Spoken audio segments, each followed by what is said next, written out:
আলুর চপ, ডিমের চপ, চিংড়ির চপ। না, আজকে আমরা আলোচনা করব কিছু ঢপের চপ নিয়ে, যেখানে যে বক্তা সে তো জানেই যে ঢপ দিচ্ছে, যে শ্রোতা সেও জানে সে ঢপ দিচ্ছে, তবু আমরা মেনে নিই। ঠিক যেমন আমি শুধু তোমার কথাই ভাবি আর তোমার সাথেই এভাবে কথা বলি।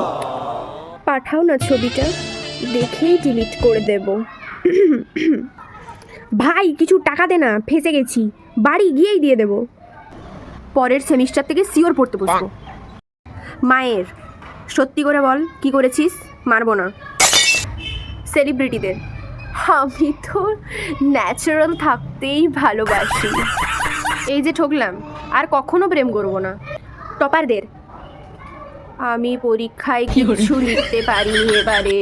আর এই সব ঢপের চপের ওপরে হলো আমি তো ভেবেছিলাম কখনো প্রেমই করব না, কিন্তু তোমায় দেখে কি যে হয়ে গেল। I love you. এটা হচ্ছে একটা নিশির ডাক।